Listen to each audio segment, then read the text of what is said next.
Good morning બાળકો. ધોરણ 7 વિષય હિન્દી. હવે આપણે કવિતા 1 બેટી ભણી ગયા. હવે આગળનો પાઠ 2 હમ ભી બને મહાન. હવે આપણે મહાન કેવી રીતે બની શકીએ એ આ પાઠની અંદર જોવાનું છે. અને આ પાઠમાં स्वामी विवेकानंद, गोपाल कृष्ण गोखले, सचिन तेंदुलकर और हजरत अली की तरह हम भी जीवन में कुछ बनना चाहते हैं, लेकिन महान कैसे बन सकते हैं। कर्तव्य पालन, प्रामाणिकता, मानवता और अविरत अभ्यास की तरह हमें भी कार्य और कर्ता दोनों की गरिमा और महिमा बढ़ानी होगी, तब हम महान बन सकते हैं। और हम महान जिनमें उनकी महानता, कुछ बुलंदियाँ, गुण होते हैं, उसी तरह गुण हमारे जीवन में प्रेरणादायक बनता है, तब अपना कर हम भी महान बन सकते हैं। क्यों नहीं बन सकते। हमें अपना कर्तव्य, पहला है कर्तव्य। मेले में सब खिलौने ले रहे थे, तब नरेंद्र नाम का एक लड़का 2 रुपये का एक शिवलिंग खरीदा। अब भी उसके पास एक चवन्नी बची थी। एक लड़के को रोते देखकर नरेंद्र उसने पूछा, क्यों रो रहा है। लड़के ने कहा, मेरे पास एक चवन्नी थी, कहीं गिर गई, अब मेरी माँ मुझे पीटेगी।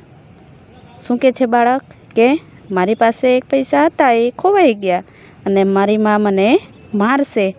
कोई बात नहीं, यह लो चवन्नी, कहकर नरेंद्र ने उसे अपनी चवन्नी दे दी और आगे बढ़ गया।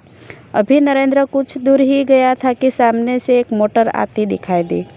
एक सा छोटा सा बच्चा मोटर के बिल्कुल बेखबर चला जा रहा था। नरेंद्र ने झपट कर उस बालक को खींच लिया और पल की देरी होती तो वह बालक मोटर के नीचे आकर मर जाता। इस झपट की क्रिया से नरेंद्र के हाथ से शिवलिंग छूटकर टूट गया और बिखर गया।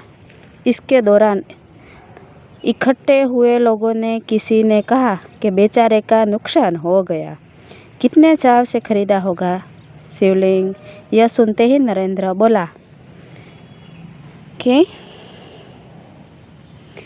इस बालक की जान बचाना ही मेरा पहला कर्तव्य है। शिवलिंग तो दूसरा ले सकते हैं, लेकिन बच्चे की जान दोबारा नहीं ले सकते। वस्तु से भी व्यक्ति का जीवन ज़्यादा महत्वपूर्ण है। मानवता सबसे ऊपर है।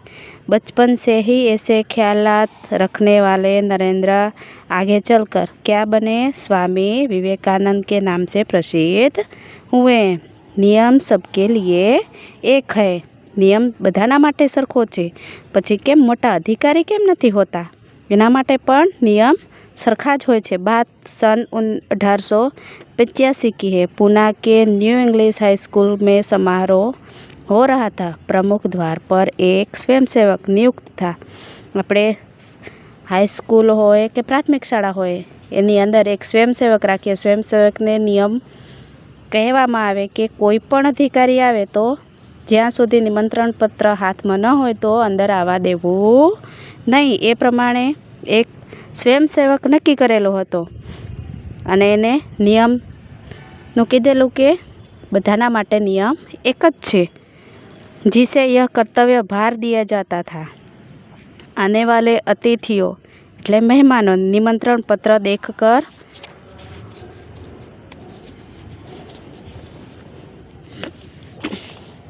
उसे सभा स्थल पर यथास्थित बिठा दे। उस समारोह के मुख्य अतिथि थे न्यायाधीश महादेव गोविंद रानड़े। जैसे ही वह विद्यालय के द्वार पर पहुँचे, वैसे ही स्वयंसेवक ने उन्हें अंदर जाने से शालीनतापूर्वक रोक दिया और निमंत्रण पत्र की मांग की। बेटा, मेरे पास तो निमंत्रण पत्र नहीं है, रानड़े ने कहा।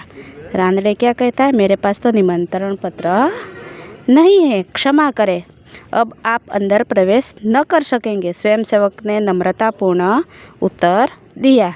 द्वार पर आंद्रे को देखकर स्वागत समिति के कई सदस्य वहां आ गए।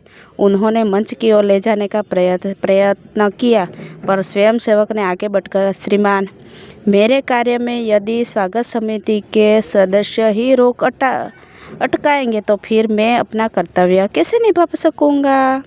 कोई भी अतिथि हो उसके पास निमंत्रण पत्र तो होना ही चाहिए।